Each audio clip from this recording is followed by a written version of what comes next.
तो इस प्रश्न में आपसे पूछ रहे हैं अभी किस राज्य में पहला राज्य स्तरीय झींगे मेले का आयोजन किया गया, तो आंसर होगा पंजाब में। तो याद रखना झींगा मेला ये पहली बार मनाया गया कहां पे, पंजाब में। फिर आपसे पूछ रहे हैं कि अभी फरवरी में हम किस देश से 12 चीतों को भारत लेकर के आए थे, तो इसका तो उत्तर होगा साउथ अफ्रीका।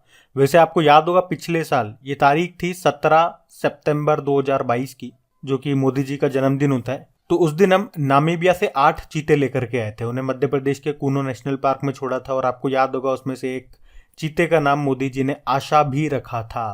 और आशा से आपको याद आएगा अभी जो खेलो इंडिया यूथ गेम्स का 5वां संस्करण हुआ था मध्य प्रदेश में, जिसमें महाराष्ट्र टॉप पे रहा था, उसका मैस्कॉट क्या था, शुभंकर आशा ही था।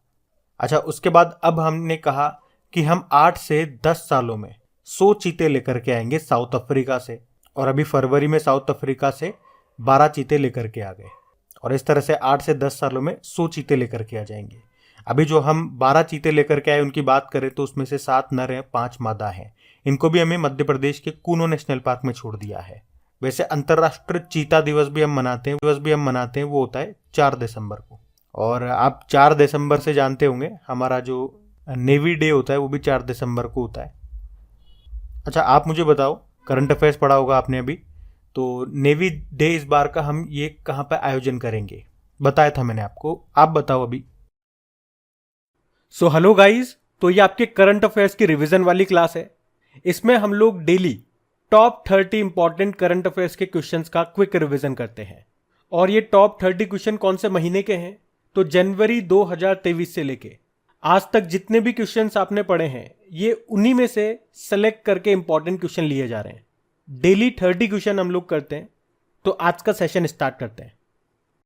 फिर बताओ अभी किसे संयुक्त राष्ट्र सामाजिक विकास आयोग के 62वें सत्र का अध्यक्ष चुना गया, तो आंसर होगा रुचिरा कंबोज को।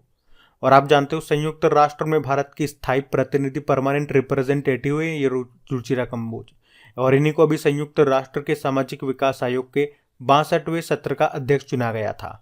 वैसे आप जानते हो संयुक्त राष्ट्र में बांग्लादेश की परमानेंट रिप्रेजेंटेटिव जिनको संयुक्त राष्ट्र की अवर महासचिव बनाया गया था, उनका नाम क्या है, रबाब फातिमा। और national highways authority of India के अध्यक्ष संतोष कुमार यादव है।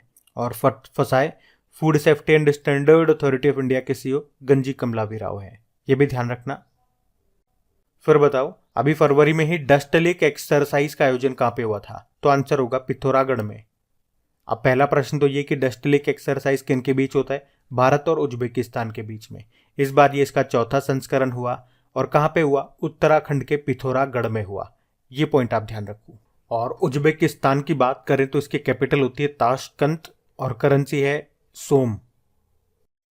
फिर बताओ अभी 8वां मृदा स्वास्थ्य कार्ड दिवस, सोयल हेल्थ कार्ड डे, ये हमने मनाया 19 फरवरी को। और क्यों मनाते हैं ये, तो जो मृदा स्वास्थ्य कार्ड योजना है, आपको याद होगा इसके प्रधानमंत्री नरेंद्र मोदी ने 19 फरवरी 2015 को शुरू किया था। कहां से, राजस्थान के श्री गंगानगर जिले के सूरतगढ़ से। और इसका स्लोगन क्या है, स्वस्थ धरा खेत हरा। तो इसीलिए किसानों को इसके फायदे के बारे में जागरूकता बढ़ाने के लिए ये दिन हम मनाते हैं 19 फरवरी को। वैसे एक विश्व मृदा दिवस भी होता है, वर्ल्ड सॉइल डे, वो 5 दिसंबर को होता है। फिर बताओ विश्व सामाजिक न्याय दिवस कब मनाया गया, तो आंसर होगा 20 फरवरी को। 20 फरवरी याद रखना। फिर बताओ भी केंद्र सरकार ने पासपोर्ट के लिए पुलिस वेरिफिकेशन प्रक्रिया को आसान बनाने के लिए भी कौन सा एक एप्लीकेशन लॉन्च किया था, तो आंसर होगा एम पासपोर्ट पुलिस एप्लीकेशन। तो आप पासपोर्ट बनाते हो तो पुलिस का वेरिफिकेशन होता है, तो उसमें लगभग 15 दिन लग जाते हैं, लेकिन अब आपको केवल 5 दिन में ये पुलिस वेरिफिकेशन हो जाएगा इस एप्लीकेशन के जरिए। फिर आपसे पूछ रहे नीति आयोग के नए सीईओ कौन बने, तो आंसर होगा BVR सुब्रमण्यम। और इन्होंने किनकी जगह ली थी, परमेश्वरन अय्यर की जगह ली थी, जो कि आप जानते हो अभी वर्ल्ड बैंक में एग्जीक्यूटिव डायरेक्टर बन चुके हैं। अच्छा, आप जानते हो अभी institute of chartered accounts of India के नए अध्यक्ष बने थे अनिकेत सुनील तलाटी। एशियाई प्रशांत डाक संघ के महासचिव बने डॉक्टर विनय प्रकाश सिंह। और वैसे रेलवे बोर्ड की अभी नई चेयरमैन और सीईओ कौन बन गई है, जया वर्मा सिन्हा, और इस पद पे आने वाली वो पहली महिला है। ये इंपॉर्टेंट नाम। फिर बताओ अभी हाल ही में ओपी कोहली का निधन हो गया, वे किस राज्य के पूर्व राज्यपाल थे, तो आंसर होगा गुजरात। वे गुजरात के 19वें राज्यपाल थे, 2014 से लेकर 2019 तक रहे, और अभी उनका निधन हो गया। वैसे वर्तमान में गुजरात के गवर्नर कौन है, आचार्य देवव्रत है। फिर बताओ उत्तर भारत का पहला परमाणु संयंत्र ये कहाँ पे बनेगा? तो आंसर होगा हरियाणा में। हरियाणा में कहा? हरियाणा के गोरखपुर में। और ये उत्तर भारत का पहला परमाणु संयंत्र यानी कि प्लांट होगा।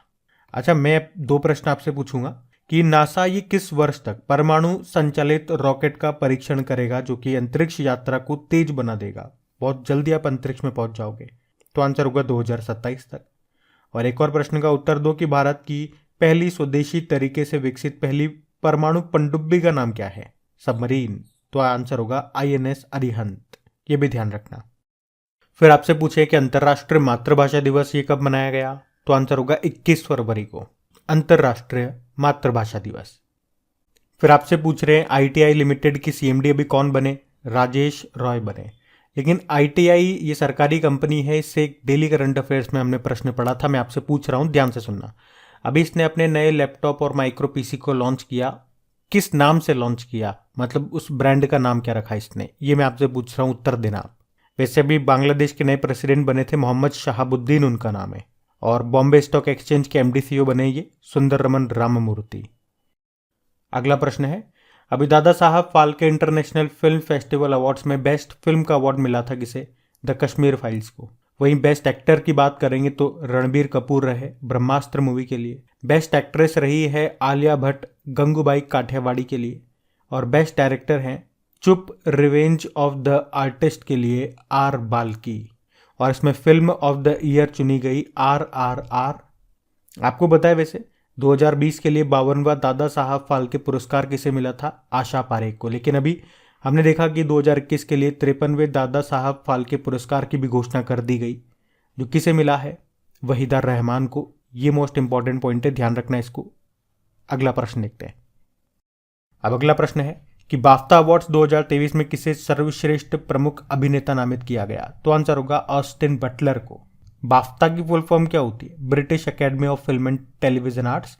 इस बार ये इसका 76 नंबर का एडिशन था। और इसमें बेस्ट फिल्म तो थी all quite on the western front, ये जर्मन फिल्म है।